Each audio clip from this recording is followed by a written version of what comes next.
Oke teman-teman, kembali lagi bersama Ari Mudita di channel saya. Oke, now for the final question. Oke, langsung aja to the point. Kali ini mengenai budo yang paling lama saya tekuni. Dari mulai saya kecil sampai sekarang itu kayaknya saya paling lama ini dah. Oke, lanjut langsung. Kenapa kendo? Kebetulan pada saat itu lagi ada acara di kedutaan Jepang. Jadi saya ngelihat demo kendo, teman-teman. Demo kendo.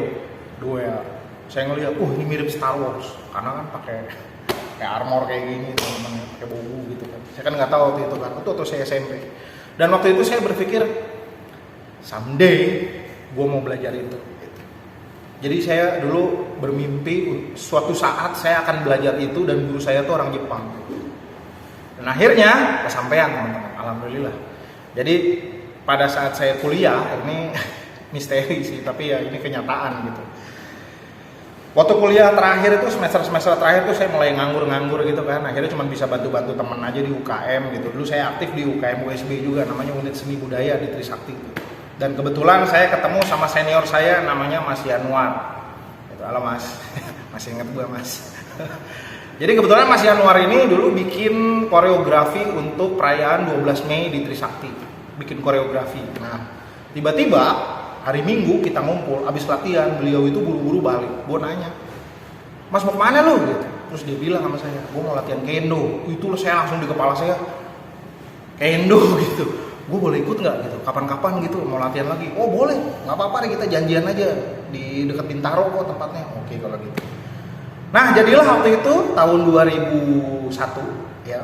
Jadi itu masih bulan April waktu itu, bulan April 2001 karena kita persiapan mau 12 Mei acara. Jadi bulan April saya datang ke JJS teman-teman, Jakarta Japan School di Bintaro bareng sama senior saya itu Mas Yanuar. Nah asal muasalnya permulaan saya join kendo itu di situ. Jadi saya lihat, lagi ujian ternyata. Jadi mereka tuh lagi ngadain ujian teman-teman. Dan di situ ada beberapa orang Indonesia yang lagi ujian, termasuk ada 2 cewek gitu. Dan 2 cewek itu ternyata masih SMA dan mereka ujiannya ujian dan 1 teman-teman. Ya, saya cukup agak ternyata yang orang Indonesia udah sampai dan 1 gitu. Jadi ya lumayan lah gitu. Akhirnya saya tertarik dan tanpa ragu-ragu lagi minggu depannya saya langsung join. Gitu. Dan sejak itu ya saya berlatih sampai sekarang. Dan banyak cerita yang udah saya lalui gitu di Jakarta Japan School itu. Jadi dari mulai ikut turnamen, terus saya ikut demo juga, ada kita demo di Senayan lagi itu acara Japan Matsuri punyanya Japan Embassy gitu. Dan beberapa kali saya juga diikutsertakan untuk terima bantuan dari pemerintah Jepang, yaitu berupa bogu dan seperangkat alat kendo yang dikasih ke kita buat kita pakai latihan. Kira-kira begitu. Dan ada satu orang sensei lagi yang berjasa dalam hidup saya selama saya belajar kendo, yaitu Fujikawa Sensei. Kenapa beliau berjasa? Karena beliau adalah translator kita. Karena tanpa ada beliau saya nggak ngerti Meguro Sensei ngomong apa beneran. Karena kan orang Jepang itu kan sulit sekali gitu untuk bisa bahasa Inggris itu susah banget gitu. Bahasa Inggris saya susah, bahasa Indonesia juga bingung gitu kan karena baru gitu. Akhirnya datanglah Fujikawa Sensei dan beliau ini mentranslate apa yang disampaikan oleh Meguro Sensei untuk kita. Jadi untuk kedua sensei ini saya persembahkan video ini. Meguro Sensei, Fujikawa Sensei. Otsukare sama deshita. Arigatou gozaimasu. Gitu teman-teman. Nah, lanjut ke tahun berikutnya. Tiba-tiba sensei announce nama-nama yang latihan kendo di situ semua ya, yang orang Indonesia untuk ikut seleksi seleksi atlet untuk ASEAN Kendo Turnamen teman-teman. Jadi waktu itu 2003 kalau nggak salah, 2003 awal. Jadi habis tahun baru itu kita ada announcement dari sensei untuk siapa yang mau ikut seleksi turnamen ASEAN Kendo Turnamen tahun depan gitu. Kan saya bingung teman-teman. Dan rata-rata yang ditunjuk itu yang udah dan 1 gitu. Ada beberapa yang Q terus disuruh ikut seleksi. Seleksinya turnamen bentuknya. Ada turnamen individual, ada turnamen tim. Dan itu dilihat dari situ kira-kira siapa yang bisa terus diambilin terus suruh ikut TC di dojo yang lain selain di JJS gitu. Jadi ada satu dojo lagi di daerah Sudirman Tamrin itu namanya Gedung Skyline, dan di gedung itu kita TC, dan itu wah gila, itu udah kayak apa ya, kalau di Dragon Ball itu kayak ruang dewa gitu. Jadi di situ tuh 10 menit rasanya kayak 10 jam. Di situ 1 jam itu rasanya kayak 10 tahun gitu. Jadi ya pokoknya karena kita latihan sama sensei, jadi upgrade-nya lebih cepat teman-teman. Itu aja masih kurang gitu sebenarnya gitu. Tapi ya kita ikutin lah pada saat itu. Dan kebetulan saya kepilih, saya ikutin. Akhirnya saya join di timnas Indonesia untuk AKT 2004 teman-teman. Jadi pada saat itu tuh acaranya di Kuala Lumpur ya, di Malaysia, Kuala Lumpur tahun 2004 teman-teman. Indonesia full tim cowoknya 2, Indonesia A, Indonesia B, terus tim ceweknya 1 full tim, jadi 3 full tim, dan semuanya ikut individual turnamen.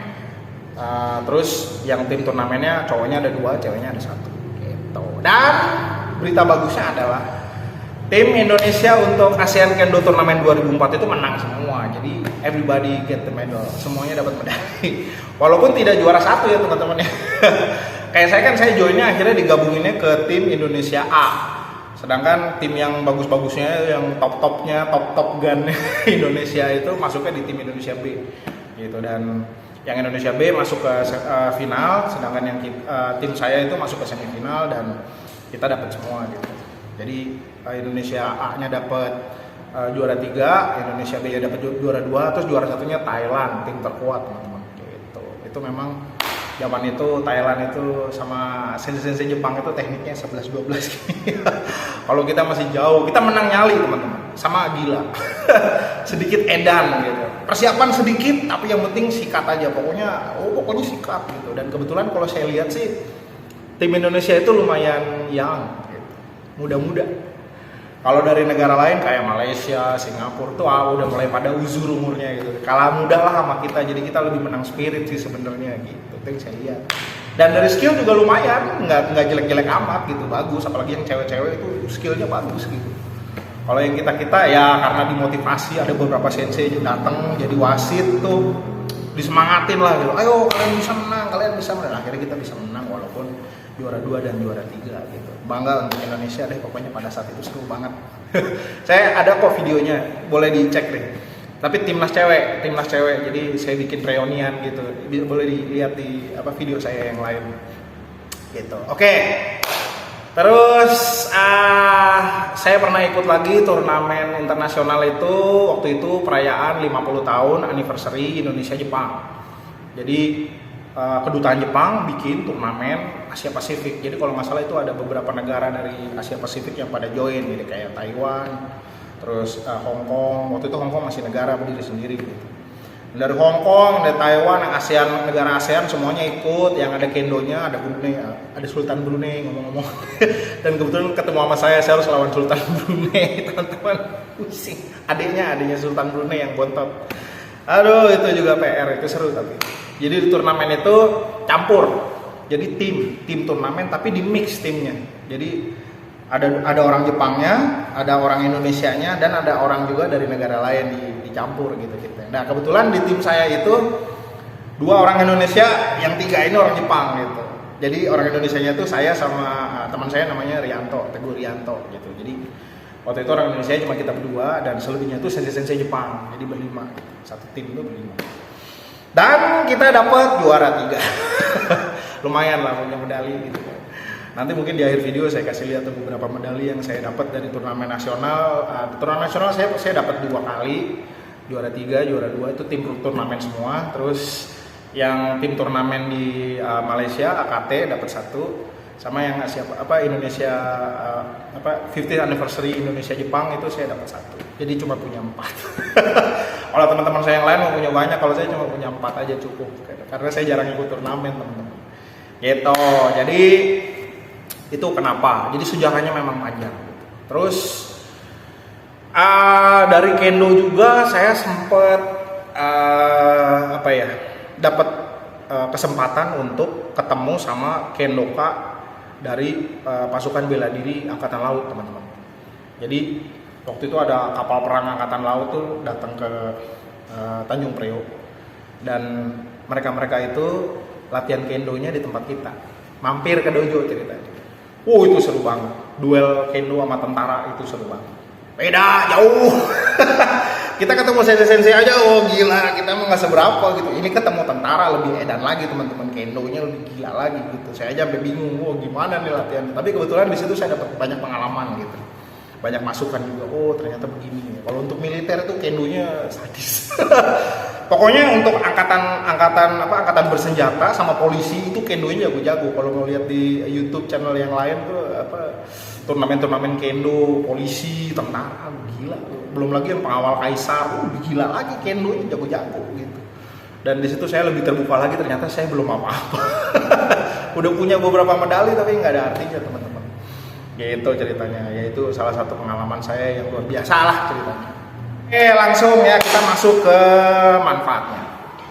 Seperti biasa, kayak bela diri yang lain yang saya jelasin. Cuman this is the ultimate budo yang saya cintai.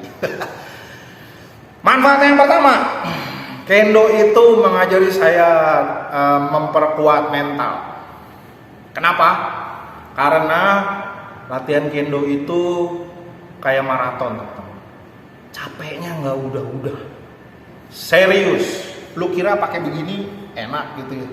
Ini pedang sama seragam kalau ditimbang berat itu 6 kilo, teman-teman. Jadi badan kita itu ya udah beratnya, udah saya gemuk begini, ditambah lagi peralatan kendo yang 6 kilo lagi, teman-teman. Udah gitu kita disuruh lari-lari kan mukul kan, lari-lari, mukul, lari-lari gitu. Jadi kalau nggak siap fisik, nggak siap mental, mendingan gak usah latihan kendo. Atau kalau lu mager, senangnya malas-malasan, mendingan gak usah ikut kendo, percuma, nggak ada hasilnya. Kendo itu harus all out. Jadi begitu kalian masuk dojo itu kalian sudah siap 1000% bahwa kalian akan sangat capek. Itu serius. Jadi latihan beban plus kardio itu sama latihannya dengan kendo sejam. Sejam aja udah segitu capeknya. Tambah kalau kita latihan 2-3 jam, teman-teman. Sensei itu sejam pertama Kihong Geiko, habis itu setengah jam kedua Shiai Geiko, habis itu sejam ketiga tuh bebas, boleh Jigeiko, boleh kita basic, boleh apa aja, biasanya begitu dulu zaman saya gitu. Dan itu yang melatih mental saya untuk siap. Jadi sebelum saya kendo itu saya harus siap, I always ready gitu. Nah terus berikutnya itu yang kedua, saya belajar menerima kematian. Kenapa? Karena kendo kan pedangnya juga. Jadi kalau pedang kena kepala kan berarti saya mati dong, teman-teman. Ya, jadi begitu kita kena potong di sini, kena tebas, kita harusnya mati gitu kan. Jadi ya itulah, kita belajar menerima kematian. Tapi dikasih kesempatan jadi nggak mati gitu. Jadi karena kita latihan, terus kita mati, terus bisa latihan lagi, kita bisa memperbaiki kesalahan kita kemarin. Kenapa ya gue bisa mati gitu. Jadi ada semacam lesson learn gitu ceritanya. Jadi gimana nih supaya memperbaiki, supaya nggak mati lagi gitu. Jadi yang kedua, saya terbiasa menghadapi kematian gitu. Jadi saya nggak terlalu gimana lah gitu. Walaupun kita semua pasti takut mati, cuman saya dibiasain untuk tetap kamae gitu, nggak boleh. Walaupun kita capek, walaupun kita takut, walaupun kita lagi dalam keadaan sangat down sekali, itu kita harus selalu kamae. Gitu, harus selalu kamae. Itu pelajaran yang luar biasa. Terus sensei saya ngajarin saya untuk selalu semangat. Jadi kendo itu karena dia kompetitif ya. Kompetitifnya itu dalam arti kata, selain kita harus ngalahin musuh kita benar-benar harus ngalahin diri sendiri dulu, teman-teman. Karena musuh kita itu banyak. Salah satunya itu males, terus takut. Pokoknya our own flaws itu kita tahu deh, nanti tahu sendiri. Berarti gue mesti ngurangin ini, gue mesti ngalahin ini supaya gue bisa fokus. Dan di kendo itu ngajarin saya tentang semua aspek kehidupan.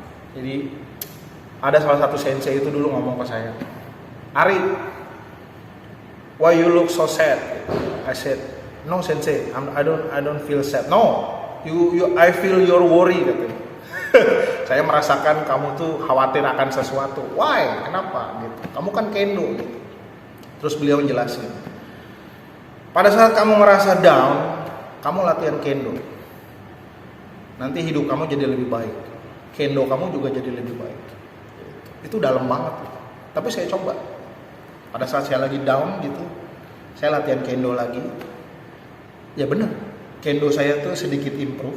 Jadi fokus saya tuh ke kendo. Setelah saya pulang itu, saya ngerasa ada sesuatu yang lebih baik dari diri saya yang growing up. Saya ngerasa lebih dewasa lagi. Oh, ini ternyata yang beliau maksud gitu. Dan guru saya itu, Meguro Sensei itu banyak lah ngasih filosofi dari kendo di kehidupan itu, beliau itu banyak. Jadi kadang-kadang banyak yang saya dapat dari beliau itu tentang petua-petua di Budo yang kebetulan saya juga lagi mengalami hal itu gitu. Jadi banyak lah yang saya dapat selain dari apa yang saya tadi sebutkan gitu. Kurang lebih gitu. Jadi dari 3 bela diri yang saya ikutin, saya paling lama belajar kendo, saya paling termotivasi dengan kendo, dan saya lihat kendo ini adalah budo yang akan saya pelajari sampai saya nggak bisa lagi kendo, teman-teman. Nggak tahu umur berapa, mungkin di atas 80 tahun kalau saya masih punya hidup panjang. Umur saya panjang, saya akan terus lakuin kendo. Kenapa? Disinilah saya nemu sesuatu yang tetap menjaga saya untuk tetap semangat dalam menjalani hidup, teman. So this is my final bukan destination sih. This is not a destination, this is the journey. Tapi ini yang paling ngasih saya motivasi untuk tetap berusaha. Itu ini. Dan satu lagi nih pesan nih buat teman-teman. Di sini di kendo itu, no matter how good you are doing kata, pakai pedang. Kalau lu nggak pernah kendo, teknik itu mubazir. Itu buat saya. Jadi kalau misalnya saya hanya jago main kata doang, tapi saya nggak pernah latihan kendo, itu latihan katanya agak mubazir. Jadi kalau bisa, buat yang latihan Iejutsu, kalau bisa belajar kendo juga. Kenapa? Nanti kalian akan dapat sesuatu. Bahwa segala sesuatunya itu harus fokus. Segala sesuatunya itu harus precise. Segala sesuatunya harus penuh energi dan mental yang kuat. Itu aja. Itu pesan saya. Oke teman-teman, bacotnya banyak banget. Karena abis ini masih ada video lagi sekitar 2 menitan. Monggo disimak sampai habis. Cerita saya gitu aja. Terima kasih banyak udah nonton sampai yang sekarang. Dan selanjutnya nanti saya akan bikin konten-konten lagi yang lebih bermanfaat lagi buat teman-teman. Saya akan kasih tutorial dan sebagainya. Event tanya jawab. Yang mau bertanya apapun boleh tulis di kolom komentar. Buat yang belum subscribe silahkan subscribe dan sebagainya. Itu aja. Oke, terima kasih banyak. Otsukare sama Desta, domo arigato gozaimasu.